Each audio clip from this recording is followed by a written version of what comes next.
Hello everyone, कैसे हैं आप सब। होप आप लोग बहुत अच्छे होंगे, स्वस्थ होंगे, मस्त होंगे। सो गाइस, मैं कविता स्वागत करती हूँ अपने चैनल कविता लाइफ स्टाइल पर। सो गाइस, आज की वीडियो में मैं आप सबको बताऊंगी कि एक दिन में 7 से 10 ब्लाउज या सूट कैसे बनाएं। मैं बहुत ही आसान से टिप्स दूंगी, तो वीडियो को लास्ट तक ज़रूर देखना। और वीडियो अगर पसंद आए तो प्लीज़ वीडियो को लाइक ज़रूर कर दीजिएगा। तो यहाँ पर देख सकते हैं, ये मेरी मशीन है और मैं अभी यहाँ पर कुछ काम ही कर रही थी। तो मैंने कहा इससे रिलेटेड आपको बहुत सारे टिप्स दिए जाएँ ताकि आप लोग अच्छे से सूट वगैरह बना पाएँ। तो यहाँ पर देखिए, मैंने सूट और क्या कहते हैं, प्लाजो पैंट है, उसकी मैंने कटिंग कर लिया है और इसको स्टिचिंग करना है। तो उससे पहले मैंने कहा आप सबको दिखा देते हैं। तो ये गरम सूट है, इसकी लेंथ बहुत ज़्यादा थी और इसमें मैंने अलग से बॉर्डर लगाया है। इस वीडियो में मैं आप सबको ये भी बताऊंगी कि अगर आपका गरम सूट बहुत ज़्यादा लंबा है तो उसे शॉर्ट कैसे करें। तो यहाँ पर देखिए, मेरी बिट्टू जो है वो सो चुकी है और मैं अपने सिलाई पे लग गई हूँ। तो अभी शाम के बज रहे हैं 5 और मैंने अभी खाना नहीं बनाया है, खाना बनाऊँगी। अभी थोड़ा सा सिलाई कर लेते हैं उसके बाद, ठीक है। तो सबसे पहले मैंने ऑयलिंग कर लिया है, क्योंकि ऑयलिंग बहुत ज़्यादा ज़रूरी होती है। मशीन आपकी फिनिशिंग से चलेगी, धागा नहीं तोड़ेगी, तो बहुत ज़रूरी है मशीन में ऑयलिंग करना, ठीक है। चलिए सबसे पहले हम अपने टॉपिक पे आते हैं। तो फ्रेंड्स, मेरी जो कटिंग होती है वो मैं रात को कटिंग करके रखती हूँ, या फिर दिन में जब मेरे पास टाइम होता है या फिर मुझे अर्जेंट देना होता है तब मैं दिन में कटिंग करती हूँ। वैसे तो आप लोग जानते ही हैं कि मेरी बेटी 2 साल की है, तो मेरा कोई फ़िक्स टाइम तो नहीं होता है फ्री होने का, कि अब मैं फ्री हूँ, चलो आप कटिंग कर लेते हैं। तो ऐसा मेरे साथ बिल्कुल भी नहीं होता है। तो मेरे पास कोई फ़िक्स टाइम नहीं होता है कि मतलब मुझे अभी कटिंग करनी है। कभी कभी क्या होता है, बिट्टू रोने लगती है तो उसको खाना खिलाना हुआ, पानी पिलाना हुआ, या फिर कई बार मतलब वो गोदी लेने के लिए ही ऐसे ही रोने लगती है कि मम्मा गोदी ले लो।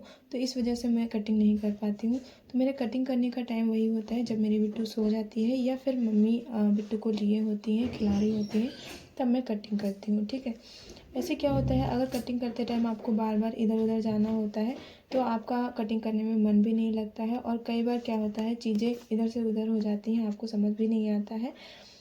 क्योंकि आपको काटने के लिए मुझे लगता है थोड़ा रेस्ट वाला टाइम होना चाहिए, मतलब एकांत वाला टाइम होगा तो आपका जल्दी कटिंग हो जाएगा और अच्छे से कटिंग हो जाता है। तो रही बात पहले की, जब मेरी बेटी नहीं थी और तब मैं अपनी बुटीक मार्केट में खोली थी, तब मेरे साथ क्या होता था कि सुबह 9 बजे अपनी बुटीक पर चली जाती थी काम वाम करके, मतलब घर के सारे, और रात के 8 बजे मतलब घर आती थी। तो फिर क्या था, मतलब घर का सारा किचन वगैरह देखना, खाना वगैरह बनाना। मैंने ना सारे कपड़े घर ले आती थी, मतलब सारे कपड़े क्या, मतलब जो भी अर्जेंट देना होता था वो दुकान पे काटती थी, बाकी सारे कपड़े मैं घर ले आती थी, डेली डेली लाती थी मैं। तो कटिंग करने का ना मेरा रात का ही टाइम था, मतलब खाना वाना बनाने के बाद, बर्तन वर्तन धुलने के बाद, किचन विचन साफ़ करने के बाद ही मैं कटिंग करती थी। तो कभी कभी क्या होता था, 1 से 1:30 बज जाता था कटिंग करते करते, और दूसरे दिन फिर बुटीक पे 8 बजे ही निकलना होता था। उसके बाद मेरा क्या था कि मतलब जैसे रात में मैंने कटिंग किया तो दिन में मेरा बुटीक पे सिलना होता था। और साथ ही मेरे साथ क्या होता था कि अगर मैं कटिंग कर रही हूँ, कोई बीच में बोल रहा है, तो उतनी चीज़ें लेट लपेट होती हैं। और मेरी बुटीक पे ज़्यादा कोई था भी नहीं, मैं अकेले ही सारा काम संभालती थी और बुटीक में पूरी अकेले ही संभालती थी, मेरी कोई हेल्पर भी नहीं थी। इसलिए मुझे सारा काम देखना होता था, कटिंग से लेकर सिलाई, फिनिशिंग, प्रेस करना, कस्टमर को डील करना। और साथ ही मैंने एक दुकान में अल्टर का भी काम ले रखा था।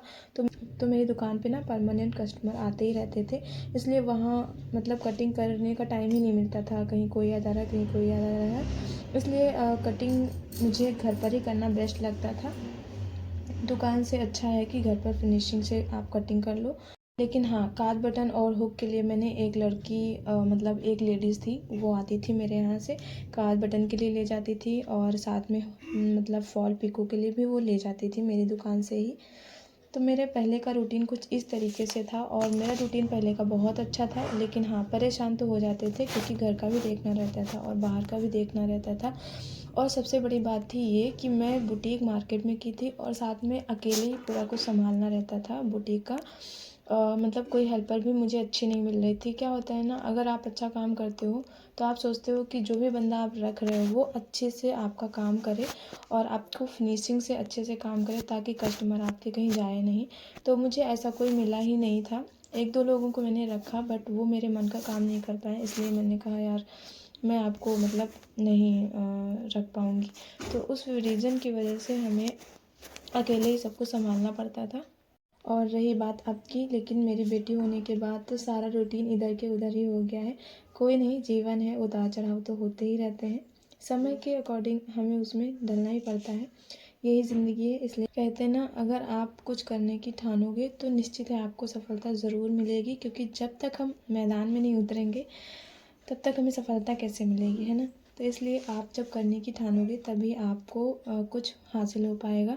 तो यहाँ पर मैं मोबाइल में बार बार इसलिए देख रही थी क्योंकि मेरी कस्टमर आने वाली थी रात के 9 बजे, और उनको कपड़े देना था, क्योंकि वो भी एग्जीबिशन वगैरह में जाती हैं तो उनको टाइम नहीं मिलता है। इसलिए वो सुबह 10 बजे तक या फिर रात को 10 बजे के बाद ही मिलती हैं। तो उन्हीं का फ़ोन आने का मैं वेट कर रही थी, इसीलिए मैं यहाँ फ़ोन में बार बार देख रही थी। और मेरे पास यही एक फ़ोन है, इसी से मैं कॉल अटेंड करती हूँ, इसी से मैं वीडियो बनाती हूँ, तो सारी चीज़ें मेरी इसी से होती हैं। तो यहाँ पर देखिए मैं सलवार सिल रही हूँ, ये गरम वाली सलवार है और कुछ इस तरीके से इसका लुक आया है। और इसमें मैं इंटरलॉक करूँगी, क्योंकि क्या होता है ना, आप जो भी सलवार या फिर गरम सूट बनाते हो उसमें रेशे बहुत ज़्यादा निकलते हैं, या फिर आप अच्छे से उसमें सिलाई कर दीजिए या फिर आप उसमें इंटरलॉक करिए। तो कहते हैं ना, जब तक हम खुद कुछ नहीं ठानेंगे तब तक कुछ नहीं हो सकता। जैसे कि मेरे साथ ही, अगर मैं सोचती रहती कि अभी तो मेरे पास छोटी बेटी है, अभी डिलीवरी हुई है, मैं कुछ नहीं कर पाऊँगी, तो कभी कुछ नहीं हो पाता।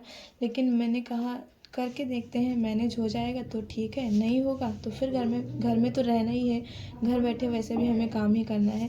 तो चलो ये भी देखते हैं करके।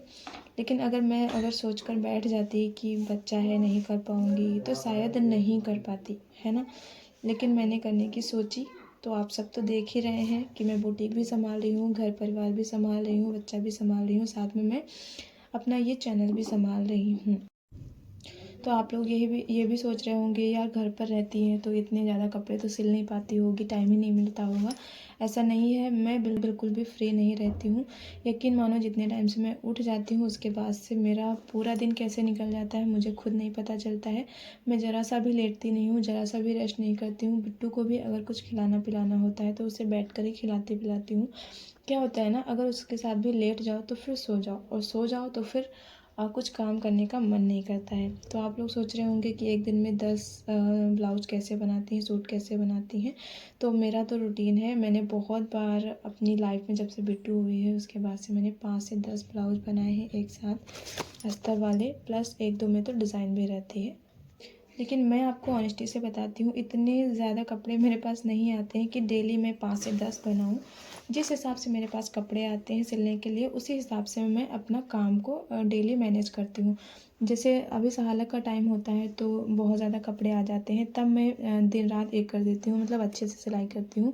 और आपको तो पता ही है, होम बुटीक होने से बहुत सारे फ़ायदे हैं। आपको अगर सुबह देना है तो आप 2-3-4 बजे तक भी काम कर सकते हो रात में। और अगर आप मार्केट में खोलना है तो फिर आपको टाइम के अकॉर्डिंग ही सारी चीज़ें मैनेज करनी होती हैं।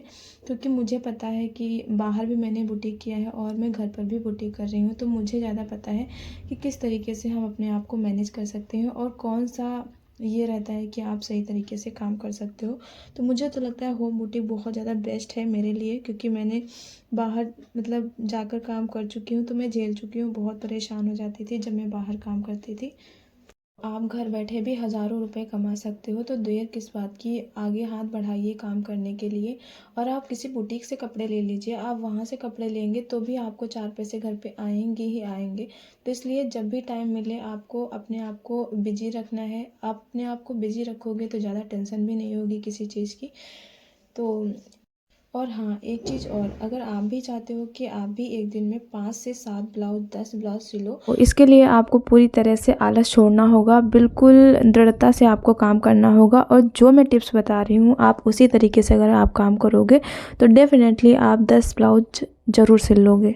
तो इसके लिए मैं आप सबको बहुत ही अच्छे से ट्रिक बताती हूँ। आपको क्या करना है, रात को ही कटिंग करके रख देना है अपने कपड़े को, साथ ही उसमें धागा कौन सा लगना है वो भी मिला के रख देना है। जो भी डिज़ाइन बनानी है उसका बकरम डिज़ाइन काट के रख दीजिए। और गले में जो भी डिज़ाइन आपको बनानी है, लेस लगानी है या फिर कोई कंट्रास्ट में कपड़ा लगाना है, तो कपड़ा भी उसी कटिंग वाले कपड़े में बांध कर रख देना है। लेस वगैरह भी आप बांध कर रख दीजिए। तो ये सब चीज़ें ना मशीन पर आप रख लीजिए, या फिर आपको मशीन पे नहीं रखना है या फिर रिस्की काम रहता है मशीन पे रखने से, तो आप कुछ ऐसी जगह पे रखिए, एक पॉलीथीन में करके रख दीजिए अलग अलग सारे कपड़े कटिंग करके, ताकि आपको ढूंढना ना पड़े। अगर इस तरीके से आप चीज़ों को मतलब फ़िक्स करके रखोगे ना, तो आपको कम टाइम भी लगेगा और आप अच्छी तरीके से जल्दी आप सिल भी पाओगे, क्योंकि सुबह क्या रहता है, आप दिन में तो सिलने के लिए ठीक रहता है, बट कटिंग के लिए मुझे लगता है रात ही ज़्यादा बेस्ट रहता है। तो मेरा कहने का मतलब यही है कि अगर आप हाउस वाइफ हो, घर अगर संभाल रही हो, तो साथ में आपको कुछ ना कुछ करना चाहिए यार।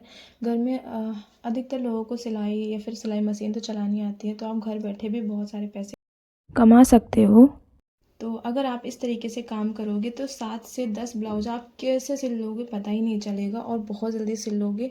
और हाँ फ्रेंड्स, अगर आपको और भी स्पीड में काम करना है या फिर जल्दी काम करना है, ज़्यादा काम करना है, तो आपको अपनी मशीन में मोटर लगवानी होगी। क्योंकि क्या होता है ना कि अगर आप लगातार पैर से मशीन चलाते रहोगे तो आपके पैरों में दर्द भी होगा। अगर आपके पैरों में दर्द होगा तो आपको दूसरे दिन से आलस आने लगेगा, आपका काम करने में मन नहीं लगेगा, है ना, बहुत ज़्यादा थकान लगेगी। और साथ ही एक प्रॉब्लम और भी आ जाती है हाउसवाइफ के लिए या फिर लेडीज़ के लिए, कि उनको मतलब फिगर में फिजिकली बहुत ज़्यादा प्रॉब्लम हो जाती है। तो उसके लिए मैं एक सेपरेटली या फिर अलग से एक वीडियो बनाऊंगी कि आपको मशीन चलाने, पैर से मशीन चलाने में कौन कौन सी दिक्कतें आती हैं और आपको लास्ट में कौन सी चीज़ों का सामना करना पड़ सकता है। तो इसको वीडियो मैं अलग से बनाऊंगी।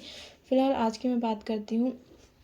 तो अगर आपको ज़्यादा काम आ रहा है, आपके पास पैसे हैं, तो आप डेफ़िनेटली मोटर लगवा लीजिए। बहुत ही अच्छा सा मोटर होता है, क्योंकि आपका काम भी जल्दी हो जाता है। तो आशा करती हूँ आज की वीडियो से आपको काफ़ी सारी नॉलेज मिली होगी और आप भी काम करने के लिए आगे बढ़ेंगे। तो आशा करती हूँ आपकी